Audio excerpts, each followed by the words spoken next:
Minasan, konnichiwa. Kami dari kelompok Waras Opsional. Di sini kami akan membahas sistem gacha pada mobile game dari materi yang kami pilih yaitu game pada semester ini. Di sini bisa dilihat adalah beberapa karakter ikonik dari game-game gacha yang ada sampai akhir tahun 2024 ini.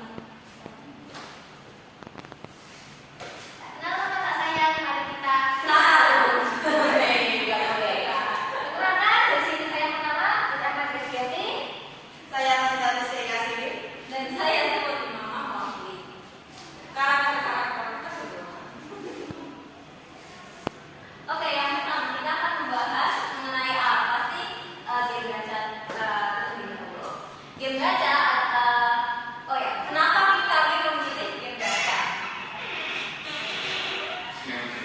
Karena berdasarkan berkembangnya teknologi, semakin banyak juga developer game yang mengembangkan beberapa jenis game. Salah satunya yang populer di tengah zaman ini adalah game gacha. Kemudian, apa sih gacha tersebut? Gacha adalah sebuah mekanik game yang mengharuskan playernya untuk menarik undian untuk mendapatkan karakter atau item tertentu. Nah, cara menarik gacha ini menggunakan purchase, in-game purchase atau in-game currency. In-game currency ini bisa didapatkan melalui berbagai macam cara. Salah satunya, misalkan menyelesaikan beberapa quest di dalam game, lalu mendapatkan reward. Nah, tetapi bisa juga didapatkan melalui uang nyata. Jadi kita membeli in-game currency menggunakan uang asli. Nah, game gacha ini, sistem gacha ini telah berpopuler pada tahun 2010 di Jepang, dan salah satunya game-game yang developer yang menggunakan sistem ini adalah Korea, Jepang, Amerika, Cina, dan lain-lain, dan Eropa. Dan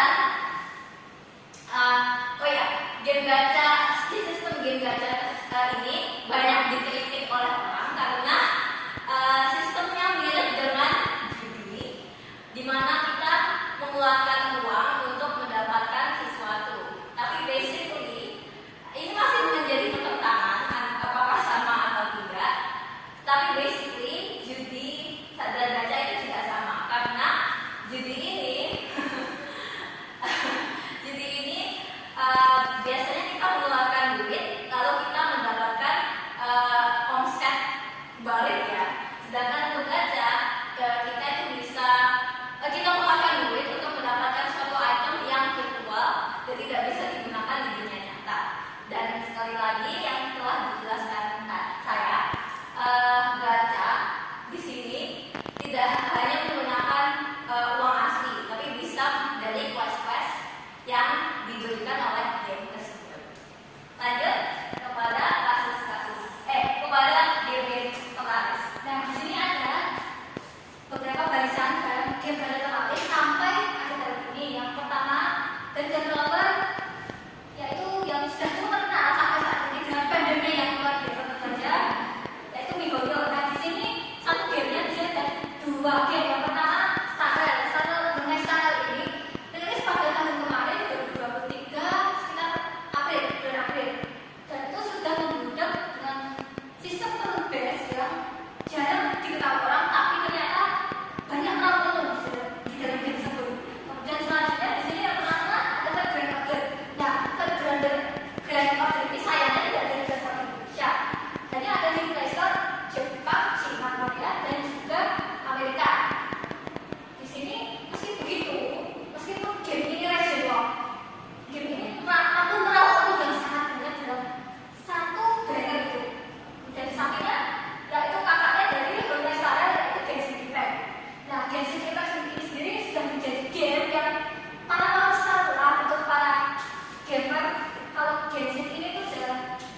mempertimbangkan antara dua pilihan.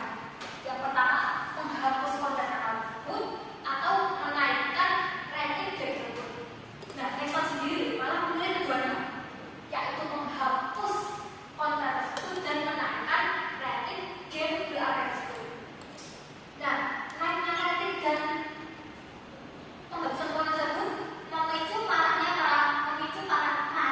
para fans dari game tersebut, yang membuat petisi untuk meminta salah satu anggota Korean Democratic Party bernama Lee Sang-gun untuk melakukan audit secara publik ke badan tersebut, yang membuahkan hasil manis. Dan selanjutnya, sini contoh selanjutnya adalah remaja 18 tahun yang menghabiskan ribuan dolar dari tabungan ayahnya untuk salah satu game, isinya adalah Genshin Impact. Nah, Genshin Impact sendiri di sini adalah yang digaca pastinya adalah antara kalau bukan cakep ya bukan. Nah, menurut saya sendiri di sini adalah karena dia mengingat sekali karakter yang disukainya itu. Mungkin karena dia tidak memiliki item game yang cukup untuk melawan gacha, jadinya dia terpaksa mungkin memang saat ini dan akhirnya buat dia menggunakan kartu kredit ayahnya untuk membeli kabar game dan makan gacha. Selanjutnya, kenapa sih bisa laris-laris game-game gacha itu gitu? Yang pertama, grafik yang memukau. Kebanyakan game gacha itu menggunakan grafik-grafik anime yang sangat wah. Bahkan game Genshin Impact aja sedang membuat anime, collab anime dengan portable. Lalu yang kedua, karakter yang cakep dan menjual seksualitasan. Untuk karakter cakep ini karena grafiknya tadi anime, otomatis karakter-karakternya juga seperti anime, cakep-cakep gitu ya kan. Wish-wish bayinya cakep. Terus untuk menjual seksualitasan ini sebenarnya hanya beberapa game saja, tetapi kebanyakan itu game-game Jepang yang kayak game lock. Jadi semakin bahaya ini karakter, semakin para player itu menghabiskan uangnya untuk menggacha karakter tersebut gitu. Jadi inilah alasan kenapa game Jepang itu kayak game lock menurut saya. Terus yang ketiga, game didominasi oleh player yang loyal. Jadi contohnya game of Ending Space yang belum ada 1 tahun gitu, tapi udah bisa bersaing dengan game yang udah 4 tahun. Itu karena playernya kebanyakan perempuan yang loyal, termasuk orang-orang Cina yang untuk menghabiskan uang untuk karakter cowok-cowok idaman mereka itu banget gitu ya. Langsung wang gitu. Terus yang selanjutnya ada kecanduan gacha. Itu awalnya saya coba-coba, kok enak, saya ketagihan gacha gitu. Awalnya cuma sekali aja guys, sekali aja coba top up gitu. Kok dapet karakter yang saya suka gitu, akhirnya top up duit sampai semua karakter terkumpul habis ratusan juta gitu ya. Terus yang terakhir dan yang paling penting yaitu FOMO. Jadi misal temennya main Ending Space terus ikut-ikutan main itu gitu lah. Jadi otomatis semua orang jadi suka gitu. Dan ini juga di latar belakangnya juga dengan iklan-iklan di sosial media. Contohnya di Twitter, di YouTube, kebanyakan di YouTube ya, karena YouTube itu benar-benar saraf iklan game gitu. Ya, selanjutnya ada solusi dari kasus. Sebenarnya solusi ini tuh tidak ada ya, semua tergantung sama orangnya. Yang pertama, dilarang FOMO. Jadi kalau misal temennya dapat karakter A, aku juga bisa dapat karakter A gitu kan. Itu nggak perlu karena kita tuh punya selera masing-masing gitu kan. Boleh gacha yang ini, tapi nggak usah gacha yang lain gitu ya. Sesuai kebutuhan saja. Kalau mau gacha yang sesuai itu boleh, tapi kalau mau yang aku minta aja itu juga boleh. Jadi nggak perlu dua-duanya digacha gitu. Terus dekatkan diri dengan Tuhan, banyak-banyak istighfar dan berdoa jalur server. Jadi yang Islam nih harus kencang-kencang berdoa, minta pada Allah, ya Allah jangan biarkan saya khilaf gitu.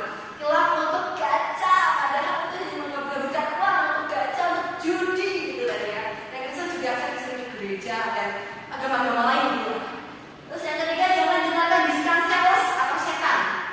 Jadi kebanyakan terutama di Twitter itu orang-orang sales mau kita, sales saya, ayo dong keluar, ayo ini aku untuk